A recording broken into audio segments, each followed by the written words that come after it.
ವಿಜಯ್ ಅವರ ವಿಚಾರವಾಗಿ ಪ್ರತಿಕ್ರಿಯಿಸುವಂತಹ ಸಂದರ್ಭದಲ್ಲಿ ಕಮಲ್ ಹಾಸನ್ ಅವರ ವಿಚಾರವನ್ನು ರಜನಿಕಾಂತ್ ಅವರು ಎತ್ತಿದ್ರು. ಒಂದು ವೇಳೆ ಕಮಲ್ ಹಾಸನ್ ಏನಾದರೂ ಮುಖ್ಯಮಂತ್ರಿ ಆಗಿದ್ದಿದ್ರೆ ನಾನು ಅಸೂಯೆ ಪಡ್ತಿದ್ನೋ ಏನೋ, ಪಡ್ತಿರ್ಲಿಕ್ಕಿಲ್ಲ ಅಂತ ಹೇಳಿ ಆಮೇಲೆ ನಕ್ಕು ಬಿಡ್ತಾರೆ ರಜನಿಕಾಂತ್. ಇದೇ ವಿಚಾರವಾಗಿ ಕಮಲ್ ಹಾಸನ್ ಪ್ರತಿಕ್ರಿಯಿಸಿದ್ದಾರೆ.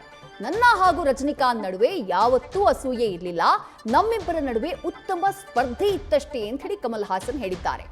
ವಿಜಯ್ ಬದಲು ಕಮಲ್ ಸಿಎಂ ಆಗಿದ್ದಿದ್ರೆ ಅಸೂಯೆ ಆಗ್ತಿತ್ತು ಅಂತ ಹೇಳಿ ರಜನಿಕಾಂತ್ ಅವರು ಹೇಳಿದ್ದನ್ನ ಈಗೇನ್ ಕೇಳಿಸ್ಕೊಂಡ್ರಿ, ಅದೇ ಮಾತಿಗೆ ಈ ಪ್ರತಿಕ್ರಿಯೆ. ರಜನಿ ಮಾತಿಗೆ ನಮ್ಮದು ಸ್ಪರ್ಧೆ, ಅಸೂಯೆ ಅಲ್ಲ ಅನ್ನುವಂಥ ಉತ್ತರವನ್ನ ಕಮಲ್ ಹಾಸನ್ ನೀಡಿದ್ದಾರೆ. ಜೊತೆಗೆ ಯಾವುದೇ ತಮಿಳಿಗ ಪಕ್ಷ ಸ್ಥಾಪಿಸಿದ್ರೆ ಅದು ದ್ರಾವಿಡ ಪಕ್ಷವೇ ಆಗುತ್ತೆ ಅಂತ ಹೇಳಿ ದಳಪತಿ ವಿಜಯ್ ಸರ್ಕಾರದ ಬಗ್ಗೆ ಕಮಲ್ ಹಾಸನ್ ವಿಶ್ಲೇಷಣೆ ಮಾಡಿದ್ದಾರೆ.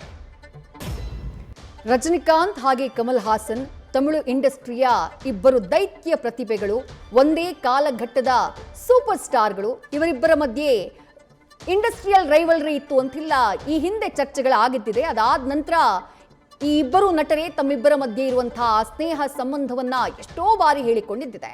ರಜನಿಕಾಂತ್ ಅವರು ವಿಜಯ್ ಅವರ ವಿಚಾರವಾಗಿ ಪ್ರತಿಕ್ರಿಯೆಯನ್ನ ಕೊಡುವಂತಹ ಸಂದರ್ಭದಲ್ಲಿ ವಿಜಯ್ಗೂ ನನಗೂ ಜನರೇಷನ್ ಗ್ಯಾಪ್ ಇದೆ, ಒಂದ್ ವೇಳೆ ಕಮಲ್ ಹಾಸನ್ ಏನಾದ್ರೂ ಸಿಎಂ ಆಗಿದ್ದಿದ್ರೆ ಆಗ ಅಸೂಯೆ ಬರ್ತಿತ್ತೇನೋ ಗೊತ್ತಿಲ್ಲ ಅಂತ ಹೇಳಿ ನಗ್ನಗ್ತಾ ಹೇಳ್ಬಿಡ್ತಾರೆ. ಅದಕ್ಕೆ ಪ್ರತಿಕ್ರಿಯಿಸಿದ್ದಾರೆ ಕಮಲ್ ಹಾಸನ್. ನಮ್ಮ ನಡುವೆ ಯಾವತ್ತೂ ಕೂಡ ಅಸೂಯೆ ಇರ್ಲೇ ಇಲ್ಲ, ಒಂದು ಒಳ್ಳೆಯ ಸ್ಪರ್ಧೆ ಇತ್ತು ಇಬ್ಬರ ಮಧ್ಯೆ, ನಾವಿಬ್ರು ಕೂಡ ಬಹಳ ಒಳ್ಳೆಯ ಸ್ಪೋರ್ಟ್ಸ್ ಮನ್ಗಳು ಅಂತ ಹೇಳಿ ಪ್ರತಿಕ್ರಿಯಿಸಿದ್ದಾರೆ ಈ ಹೇಳಿಕೆಗೆ ಕಮಲ್ ಹಾಸನ್. ನ್ಯೂಸ್ ಫಸ್ಟ್ ನಿರ್ಭೀತಿಯಿಂದ ನಿಮ್ಮ ಪರವಾಗಿ.